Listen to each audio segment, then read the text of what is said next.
নমস্কার প্রিয় ছাত্রছাত্রী। বামুনতর কম্পিউটার ট্রেনিং একাডেমিতে তোমাদের প্রত্যেককে স্বাগত জানাই। আজকের আমরা যে টপিকটা নিয়ে পড়ব সেটা হচ্ছে কম্পিউটার ফান্ডামেন্টাল। কম্পিউটার ফান্ডামেন্টালস মানে হচ্ছে কম্পিউটারের সম্বন্ধে সাধারণ জ্ঞান বা সাধারণ ধারণা। ঠিক আছে? তো আমরা যদি কোথাও কম্পিউটার কোর্স করতে চাই, আমরা অনেক সময় ক্লাস 10 বা মাধ্যমিকের পরে আমাদের যারা ওয়েস্ট বেঙ্গল বোর্ডের স্টুডেন্ট রয়েছে তারা কিন্তু কম্পিউটার কোর্সের প্রতি আগ্রহী হয় ক্লাস 10 এর পর থেকে।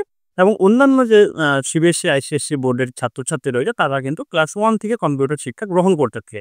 এবং এই ভিডিওটা প্রত্যেকের জন্য ইউজফুল। তাছাড়াও কম্পিটিটিভ লাইনে যারা পড়াশোনা করছে, মানে চাকরির পরীক্ষার জন্য প্রস্তুতি নিচ্ছে, তাদের জন্য কিন্তু এই টপিকটা অনেক বেশি ইম্পর্টেন্ট। এই টপিকটা থেকে প্রশ্ন কিন্তু আমাদের কম্পিটিটিভ লাইনেও হয়ে থাকে এবং কম্পিউটার পড়তে জন্য কিন্তু এটা আমাদের জানতে হয়। তো দেখো, কম্পিউটার কি? প্রথমে এই যে কম্পিউটারের সম্বন্ধে সাধারণ জ্ঞান বলতে আমি কি শিখবো? কম্পিউটার কি? কম্পিউটারের আবিষ্কার সম্বন্ধে জানবো, কম্পিউটারের প্রজন্ম সম্বন্ধে জানবো, কম্পিউটারের ক্লাসিফিকেশন অর্থাৎ কম্পিউটারের শ্রেণীবিভাগ সম্বন্ধে জানবো, কম্পিউটার সিস্টেমের শ্রেণীবিভাগ সম্বন্ধে জানবো, হার্ডওয়্যার, সফটওয়্যার, আউটপুট, ইনপুট, এই সমস্ত বিষয়ে কম্পিউটার প্রিন্টার, মনিটর, স্পিকার, সমস্ত কিছু হাবিজাবি যা কিছু রয়েছে সমস্ত কিছু ডিটেলস কিন্তু আমরা এই যে কম্পিউটার ফান্ডামেন্টালস এর মধ্যে শিখতে পারবো। এবং এটা প্রত্যেকটা ক্লাস পার্টে থাকবে, কারণ এটা যদি একটা ক্লাসে করা হয় এটা কিন্তু অনেকটা লম্বা ক্লাস হয়ে যাবে। তাই এই ক্লাসগুলিকে প্রত্যেকটা পার্টে ডিভাইড করার চেষ্টা থাকবে। ঠিক আছে? এটা আজকে প্রথম ভিডিও এবং এটা পার্ট 1। ঠিক আছে? দেখো, প্রথমে সূচনা থেকে আমরা শুরু করছি, ইন্ট্রোডাকশন। মানে কি কম্পিউটার কি? কম্পিউটার কি বা হোয়াট ইজ কম্পিউটার বা কম্পিউটার কাকে বলে? কম্পিউটার কাকে বলে? কম্পিউটার একটি আধুনিক ইলেকট্রনিক ডিভাইস। তাহলে কি বলা হয়েছে? কম্পিউটার একটি আধুনিক ইলেকট্রনিক ডিভাইস যা ব্যবহারকারীর কাছ থেকে তথ্য গ্রহণ করে, সেটিকে প্রসেস করে এবং ব্যবহারকারীকে সঠিক ফলাফল বা আউটপুট প্রদান করে। বুঝতে পারছো? তাহলে কি করছে? কম্পিউটার ব্যবহারকারীকে সঠিক ফলাফল বা আউটপুট প্রদান করে। তাহলে কি বলা হয়েছে? তাহলে কম্পিউটার হলো একটি আধুনিক ইলেকট্রনিক ডিভাইস। তাহলে বর্তমান দিনে একটি আধুনিক বৈদ্যুতিক যন্ত্র হচ্ছে কম্পিউটার, যা ব্যবহারকারীর কাছ থেকে তথ্য গ্রহণ করে। কম্পিউটার অবশ্যই কিন্তু ব্যবহারকারীর কাছ থেকে তথ্য গ্রহণ করে। মানে এটা যদি আমরা ইউজার লিখি এবং এটা যদি কম্পিউটার হয়, সাপোজ আমি একটা ড্রয়িং করে দিলাম, দেন এটা আমাদের হবে আউটপুট বা রেজাল্ট আমরা যেটা পাচ্ছি। ঠিক আছে? আমি জাস্ট ইউজার, কম্পিউটার কি করছে? তাহলে কম্পিউটার ব্যবহারকারীর কাছ থেকে তথ্য গ্রহণ করছে এবং সেটাকে প্রসেসিং করার পর এখানে আমাদের কম্পিউটারের মধ্যে সেটা প্রসেসিং হচ্ছে এবং প্রসেসিং করার পর ব্যবহারকারী আবার সেটার একটা রেজাল্ট পাচ্ছে। এটা রেজাল্টটা কে পাচ্ছে? মানে ব্যবহারকারী পাচ্ছে। আমরা যদি এটা এভাবে করি যে বুঝতে আমাদের হয়তো আরেকটু সুবিধা হবে যে কম্পিউটার প্রসেস করার পর এই যে রেজাল্টটা কিন্তু আবার এই ইউজারকে রিটার্ন করছে। ঠিক আছে? তাহলে একটা প্রথমে ইউজার কম্পিউটারকে কোনো একটা নির্দেশ দিচ্ছে এবং সেই নির্দেশটা কম্পিউটার সঠিকভাবে প্রসেস করার পর ব্যবহারকারীকে তার সঠিক ফলাফল জানিয়ে দিচ্ছে। তাহলে এই যে প্রসেসটা, এই প্রসেসে কম্পিউটার কাজ করে থাকে। কম্পিউটার কিন্তু নিজের থেকে কিছু করতে পারে না। আমরা কম্পিউটারে এসে বসবো, কম্পিউটারকে যেমনভাবে নির্দেশ দেবো এবং সেই নির্দেশটা দেবো কিসের মাধ্যমে? কোনো যন্ত্রাংশের মাধ্যমে দেবো, সেগুলো আমরা পরে জেনে আসবো, মানে জানতে থাকবো আর কি। এবং সেই নির্দেশটাকে কম্পিউটার প্রসেস করছে সিপিইউর মধ্যে এবং তারপর কম্পিউটার ব্যবহারকারীকে কিন্তু একটা ফলাফল দিচ্ছে। এই প্রসেসেই কিন্তু কম্পিউটার কাজ করে থাকে। আবার কি বলছে? এটি মূলত গণনা, কি বলা হয়েছে? এটি মূলত গণনা, তথ্য সংরক্ষণ এবং স্বয়ংক্রিয়ভাবে বিভিন্ন জটিল কাজ সম্পাদনের জন্য ব্যবহৃত হয়। এটি বলতে কম্পিউটার মূলত গণনার কাজে ব্যবহৃত হয়, তথ্য সংরক্ষণের কাজে, মানে ডেটা সেভ করে রাখতে পারি, এবং স্বয়ংক্রিয়ভাবে বিভিন্ন জটিল কাজ সম্পাদনের জন্য ব্যবহৃত হয়, যা আমাদের দৈনন্দিন জীবনকে সহজ ও কার্যকর করে তোলে। ঠিক আছে? তাহলে দেখো কি বলা হয়েছে। তাহলে কম্পিউটার মূলত গণনার কাজ করে। কম্পিউটার কথাটার মানেই হচ্ছে গণক যন্ত্র। আমরা একটু পরে আবার জানতে পারবো। তাহলে কম্পিউটার আমরা যদি লিখি, কম্পিউটার কথাটার বাংলা অর্থ গণক যন্ত্র। ঠিক আছে? তাহলে কম্পিউটার কথাটার বাংলা অর্থ গণক যন্ত্র। এই যে কম্পিউটার কথাটাকে যদি আমরা ভেঙে লিখি, ঠিক আছে, তার সঙ্গে যুক্ত হচ্ছে ইয়ার, দেন আমাদের এই কম্পিউটার কথাটা আসছে। তাহলে এই যে কম্পিউট কথাটা একটা গ্রিক শব্দ, যার অর্থ গণনা করা। তার সঙ্গে যখন ইয়ার যুক্ত হয়ে যাচ্ছে তার মানে হচ্ছে কম্পিউটার, মানে যে গণনা করে। বুঝা গেছে? তাহলে যেমন আমরা যদি একটা এক্সাম্পল নিই, যদি আমরা ধরি ওয়ার্কার, যেমন আমরা ওয়ার্ক মানে কি? কাজ করা বা কাজ করা। ওয়ার্ক মানে কাজ করা। কিন্তু ওয়ার্কার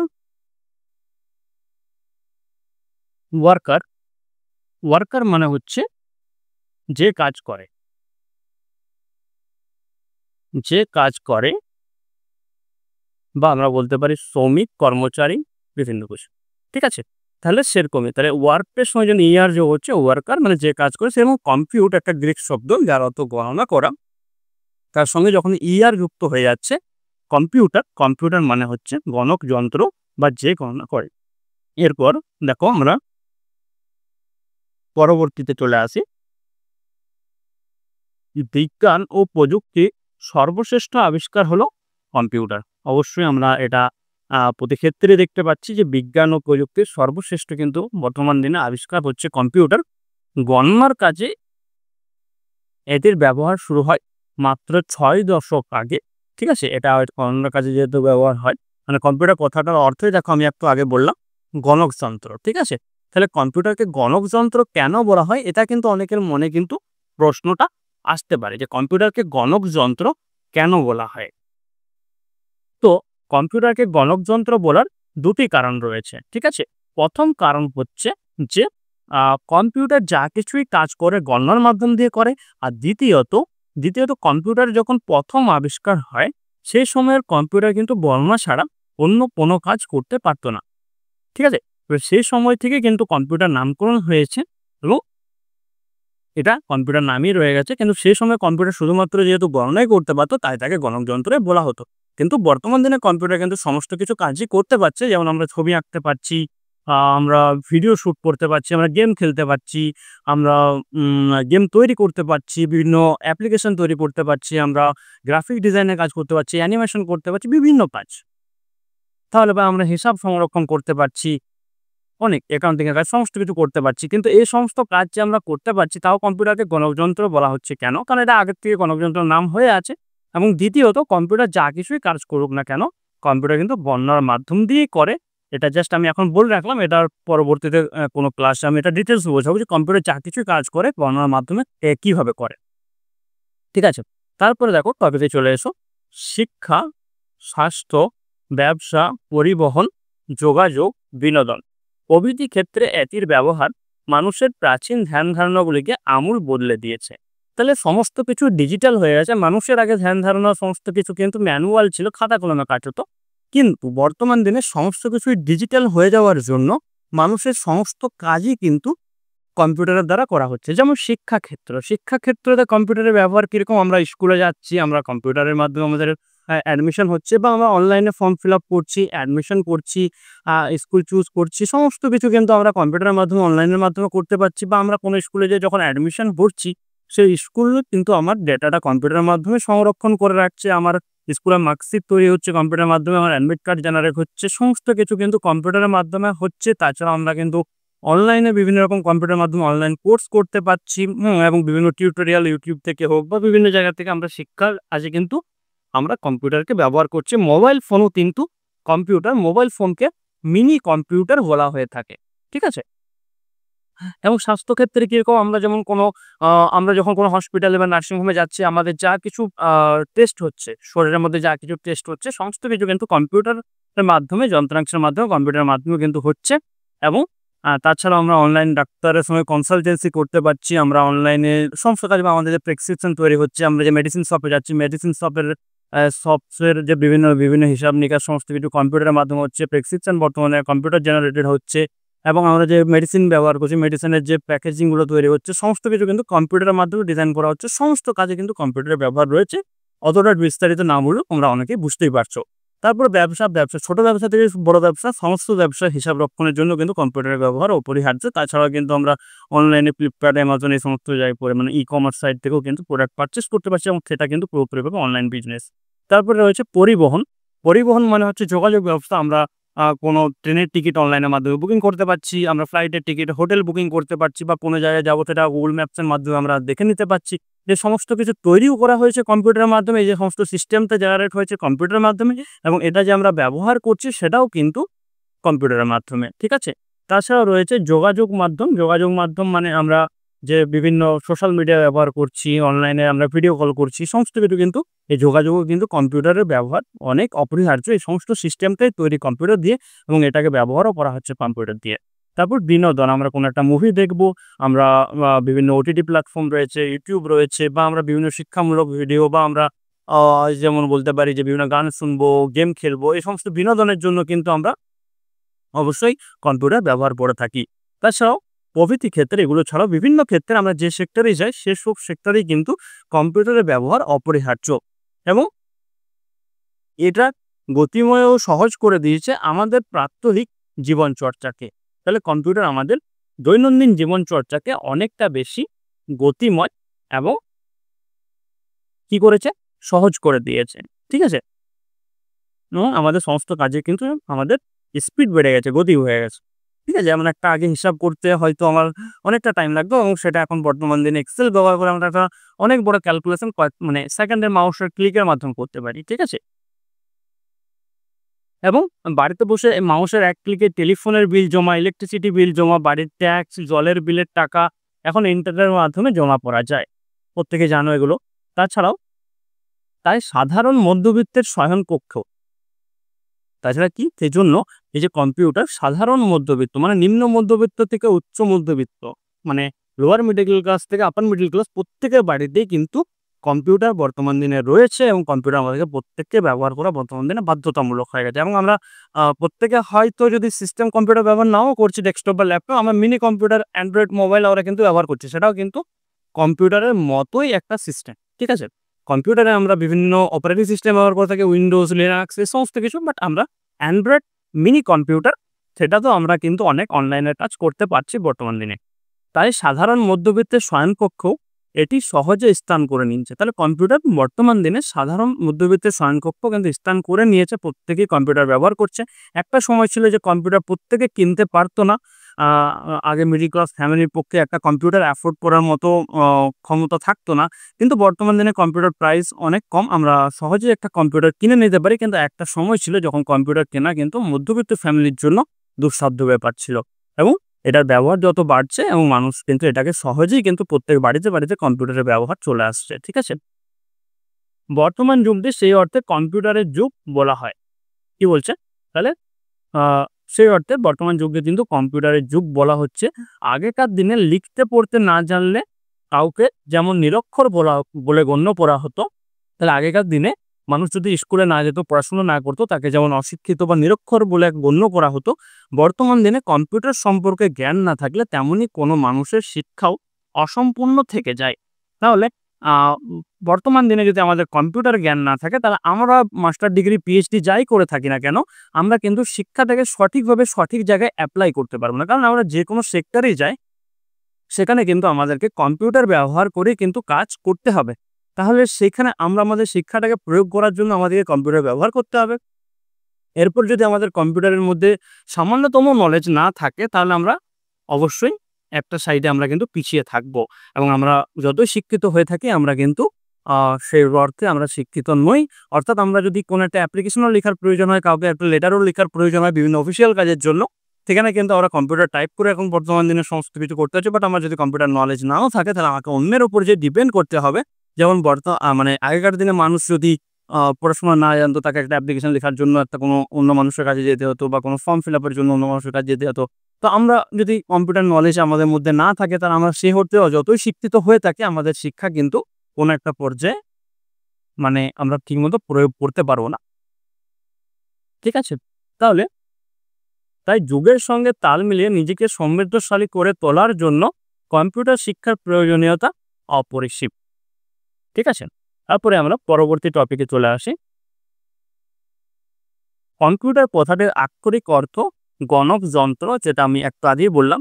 প্রাচীন ধ্যান ধারণা অনুসারে মানুষ যে যন্ত্রের সাহায্যে কোনো গণনার কাজ মানে করা যায় তাকে গণকযন্ত্র বলা হয়। প্রাচীন ধ্যান ধারণা অনুসারে যে যন্ত্রের সাহায্যে কোনো গণনার কাজ করা যায় তাকেই গণকযন্ত্র বলা হয়।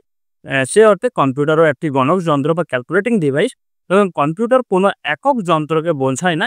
এই আগের লাইনগুলো এগুলো আমি আগেই বলে দিলাম যে কম্পিউটার, আগেকার দিনে কম্পিউটারে শুধুমাত্র গণনাই করা হতো, তাই কম্পিউটার নামকরণ হয়েছে।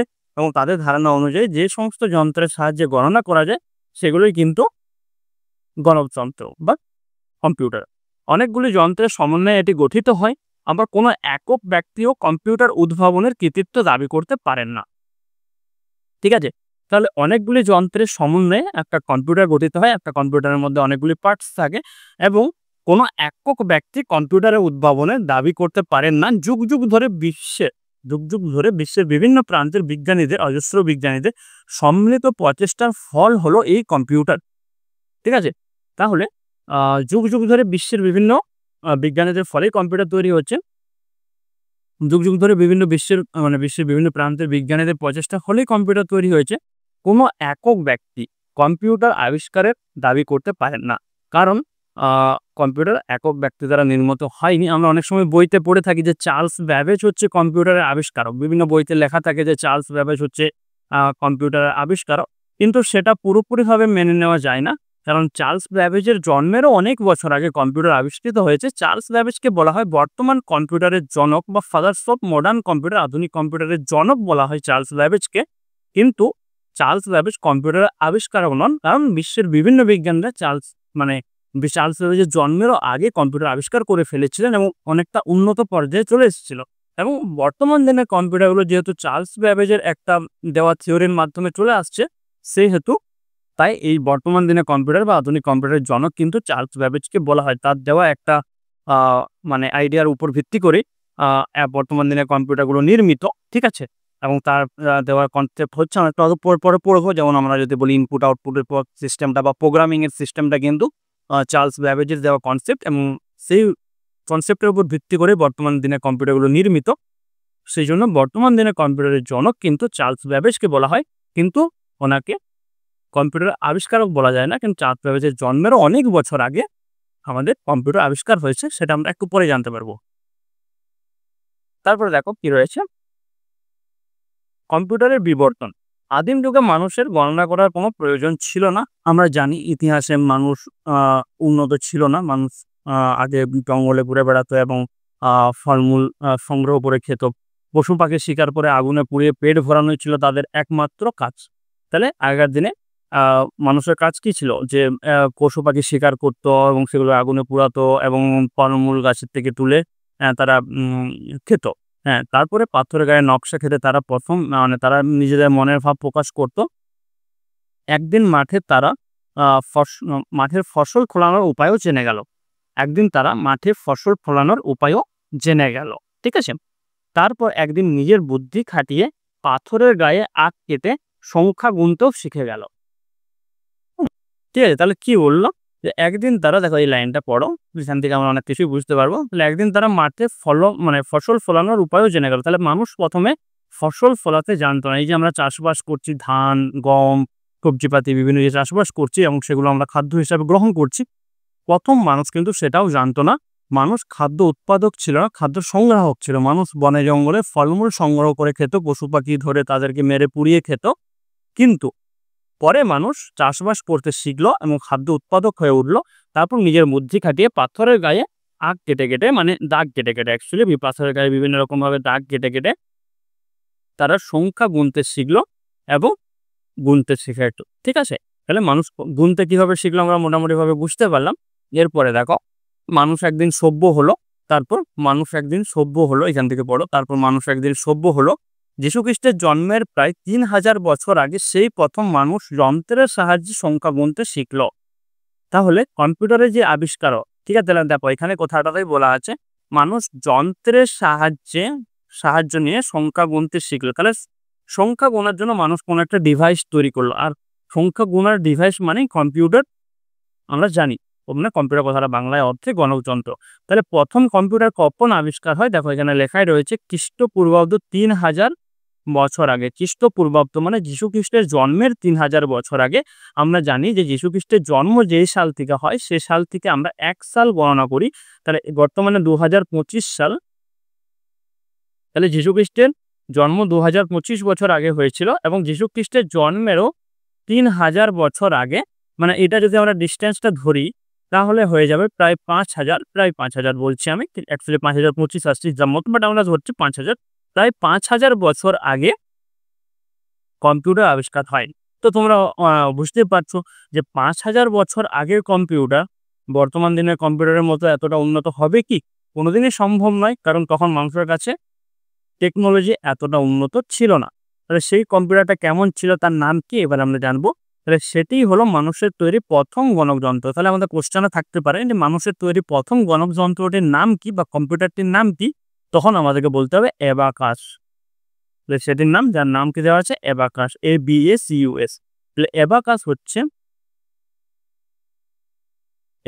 হচ্ছে মানুষের তৈরি বা বিশ্বের প্রথম কম্পিউটার। ঠিক আছে, কখন তৈরি হয়? খ্রিস্টপূর্বাব্দ ৩০০০ বছর আগে। বর্তমান সময় থেকে প্রায় ৫০০০ বছর আগে কিন্তু কম্পিউটার আবিষ্কার হয়, যার নাম অ্যাবাকাস। এরপর আমরা অ্যাবাকাস সম্বন্ধে কিছু জানব। দেখো এখানে কি রয়েছে, নিম্নে অ্যাবাকাস থেকে আধুনিক কম্পিউটার সৃষ্টির ইতিহাস মানে অর্থাৎ বিবর্তন সংক্ষেপে বর্ণনা করা হলো। দেখো প্রথমে রয়েছে অ্যাবাকাস।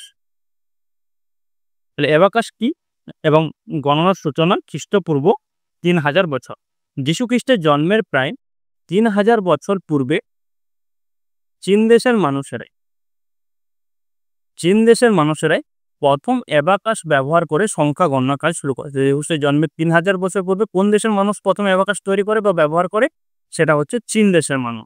এটি মানুষের তৈরি প্রথম গণকযন্ত্র বা ফার্স্ট কম্পিউটার।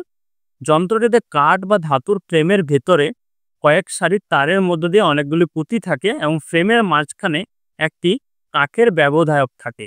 ব্যবধায়কটির দুপাশে প্রতিটি তারে একদিকে সাধারণত 5টি করে এবং অপর দিকে 2টি করে পুঁতি থাকে। তাহলে অবশ্যই দেখো এখানে অ্যাবাকাসের সম্বন্ধে একটা ধারণা দেওয়া আছে। এই যে ছবিটা আমরা দেখতে পাচ্ছি, এই ছবিটা কিন্তু অ্যাবাকাসের ছবি। এবং দেখো এটার নিচের দিকে কিন্তু 5টা পুঁতি রয়েছে এবং উপরের দিকে 2টো পুঁতি রয়েছে এবং একটা মাঝে ব্যবধায়ক রয়েছে। কিন্তু এই যে যন্ত্রটা আমরা দেখতে পাচ্ছি, এটা কিন্তু বর্তমান দিনের অ্যাবাকাস। এটা দেখতে অনেকটা উন্নত লাগছে, কিন্তু মানুষ এটাকে তৈরি করেছিল গাছের কাঠ। ঠিক আছে, তাহলে মানুষ এটাকে কিভাবে তৈরি করেছিল? গাছের কাঠ মানে গাছের ডাল ভেঙে কাঠ দিয়ে এই মেশিনটাকে মানুষ প্রথম তৈরি করেছিল। ঠিক আছে, এবং এই যে পুঁতিগুলো দেখতে পাচ্ছি উপরের নিচে যে বিটসগুলো রয়েছে, এগুলো কিন্তু মানুষ মাটি পুড়িয়ে, বুঝতে পারছো, মাটি পুড়িয়ে কিন্তু এগুলোকে তৈরি করেছিল এবং গাছের ডাল দিয়ে কিন্তু এটা আমাদের এই ফ্রেমটা তৈরি করেছিল। এটা দেখতে কিন্তু অতটা উন্নত ছিল না, কিন্তু বর্তমান দিনে অ্যাবাকাসে যেহেতু ব্যবহার আছে তাই আমরা এই ছবিটা পেয়েছি। ঠিক আছে, বর্তমান দিনে কিন্তু বিভিন্ন নার্সারি স্কুলে, প্রাইমারি স্কুলে অ্যাবাকাস বাচ্চাদের ট্রেনিং করানো হয়। অ্যাবাকাস ট্রেনিং প্রাপ্ত ছাত্রছাত্রীরা বা স্টুডেন্টরা কিন্তু তাদের ক্যালকুলেশন স্পিডটা অনেকটা বেড়ে যায় এবং তারা সহজেই কিন্তু ক্যালকুলেশন করতে পারে। আমরা বিভিন্ন সময় সোশ্যাল মিডিয়া বা বিভিন্ন শোতে দেখে থাকি অনেক ছাত্রছাত্রী এসে থাকে যারা কিন্তু অনেক বেশি ফাস্ট যোগ বিয়োগ গুণভাগ করতে পারে। হয়তো অনেকেই আছে ক্যালকুলেটর থেকেও স্পিডে কিন্তু যোগ বিয়োগ গুণভাগ করতে পারে। বাট এই যে প্রসেসটা কিন্তু শেখানো হয় অ্যাবাকাস ট্রেনিংয়ের মাধ্যম দিয়ে। ঠিক আছে, তাহলে অ্যাবাকাসই হচ্ছে প্রথম গণকযন্ত্র এবং এটা বর্তমান দিনেও ব্যবহার রয়েছে। এটা বাচ্চাদের ট্রেনিং করানো হয় এবং এটা একটা প্র্যাকটিসের মাধ্যম দিয়ে আমাদের ক্যালকুলেশনের স্পিড বৃদ্ধি পায় এবং এটা দিয়ে মানুষ প্রথম ক্যালকুলেশন শুরু করেছিল। তাই এটা হচ্ছে মানুষের তৈরি প্রথম কম্পিউটার। খ্রিস্টপূর্বাব্দ ৩০০০ বছর আগে তৈরি হয়, চীন দেশের মানুষ এটাকে তৈরি করেছিল। ঠিক আছে, তো আজকের ক্লাসটা এই পর্যন্তই। অনেক ধন্যবাদ ক্লাসটাকে শেষ অবধি দেখার জন্য এবং আবার নেক্সট পার্টে আমরা আরও বিভিন্ন টপিক নিয়ে আলোচনা করব। ঠিক আছে, এবং এটা পরপর একটা সিলেবাস রয়েছে, সেভাবে আমরা এটাকে কভার করব। আর প্রত্যেককে বলবো অবশ্যই চ্যানেলটিকে সাবস্ক্রাইব করে রাখো এবং পাশে থাকা বেল আইকনটা প্রেস করে দাও, যাতে পরবর্তী যখনই আমি ভিডিও আপলোড করব তার নোটিফিকেশন তোমাদের কাছে পৌঁছে যায় এবং ক্লাসটা তোমরা অ্যাটেন্ড করতে পারো বা ক্লাসের ভিডিওটা তোমরা দেখতে পারো, যাতে কোনোভাবে মিস না হয়। ঠিক আছে, ধন্যবাদ ক্লাসটা শেষ অবধি দেখার জন্য। ভালো থাকবে, সুস্থ থাকবে।